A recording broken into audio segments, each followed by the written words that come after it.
Hello, this is Dr. Anthony Delmond. In this lecture, we're going to talk about closing and servicing the customer afterwards through customer service and follow-up.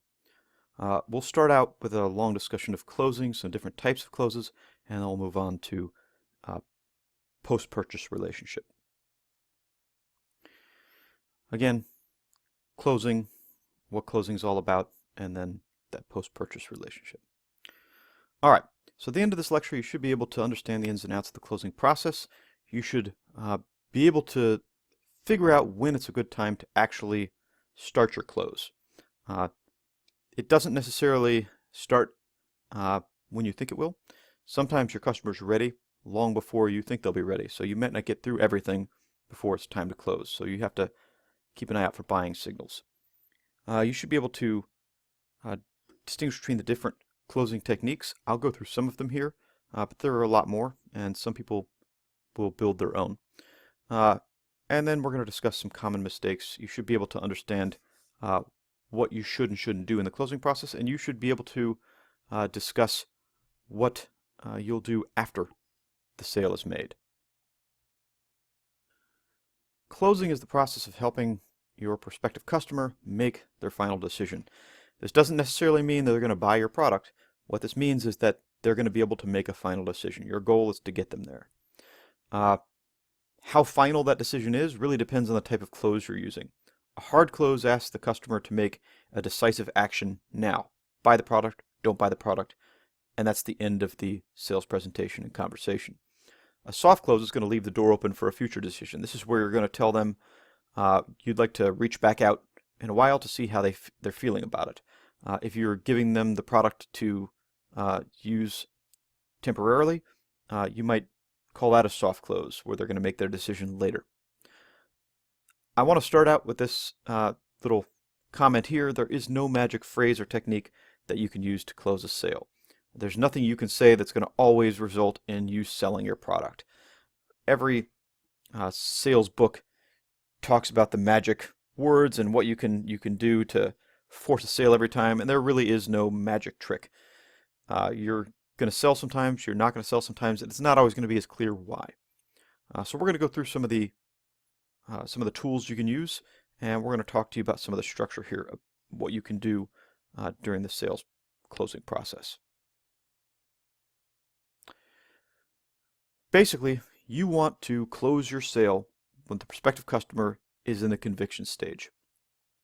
You don't want to close when they're just in the desire stage, because they may not be convinced at that point that your product is the right one for them.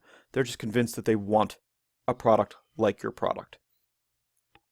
Once they've reached the conviction stage, then they know that your product is the right one for them. And once they reach that, you don't need to do much else because they're already there. The way that you figure this out is by reading their buying signals, these indications that the buyer is ready to take action. What are those? Well,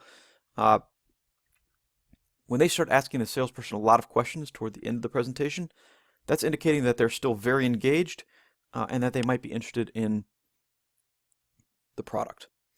If they ask another person's opinion, if you're working with two or more people and one turns to another and says, "What do you think?"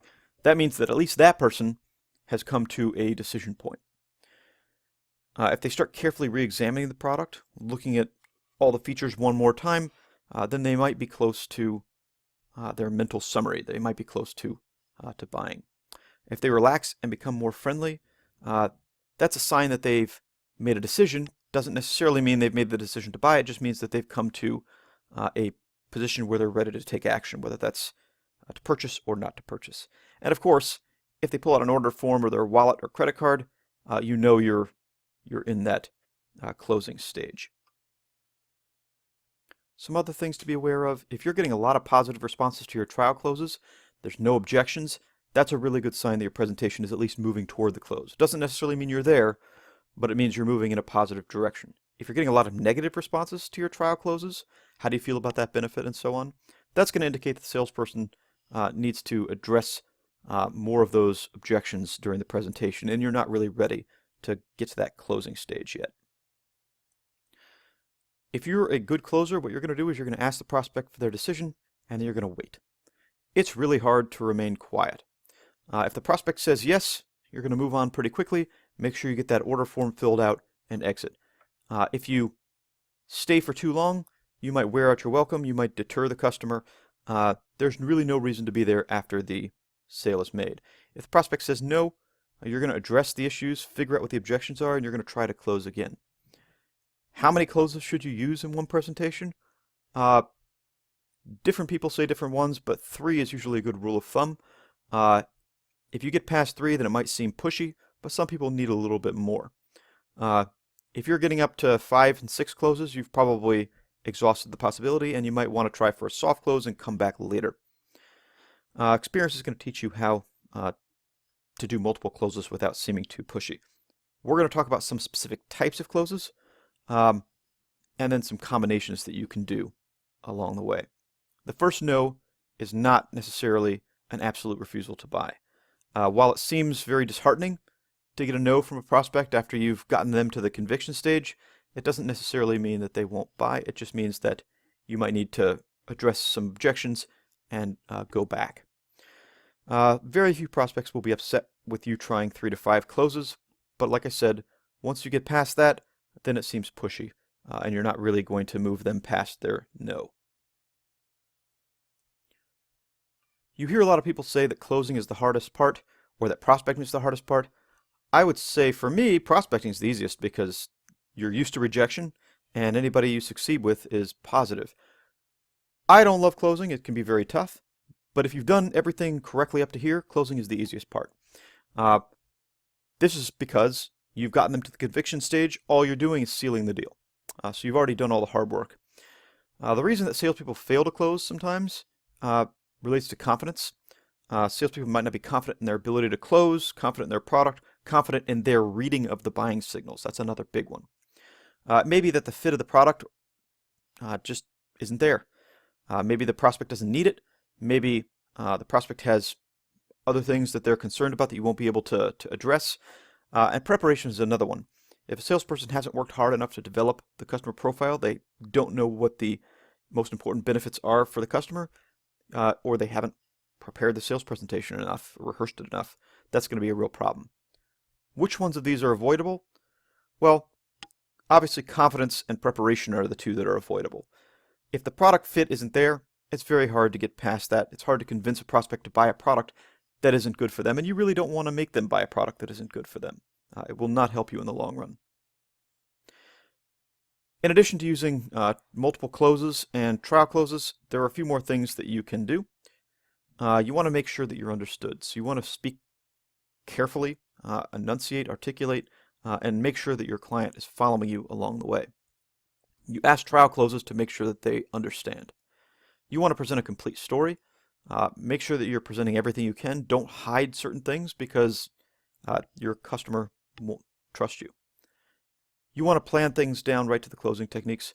I find that this is very useful. If you know what types of closes you'll use, if you've rehearsed them, it can be very helpful for you when you're actually in the presentation itself. You want to address customer concerns throughout the presentation. Don't save all the objections to the end, because then they're going to remember all those negative things they had right at the end of the presentation. If you've fixed all those along the way, then by the time you get to the end, they're in a positive frame of mind. You want to tailor the close to the prospect.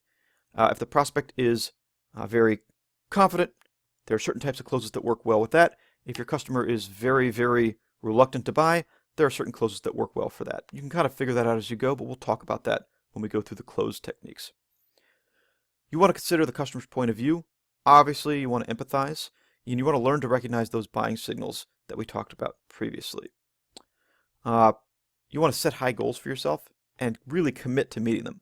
The goals might be selling a certain amount, or they might be satisfying a certain number of customers, but you want to make sure that you work really hard to meet those goals. And you want to maintain a positive, confident, and enthusiastic attitude. That can really affect how your customer is going to see you and see your product. All right, I think that's a good place to stop, and we'll come back and talk about the actual closing techniques in the next piece.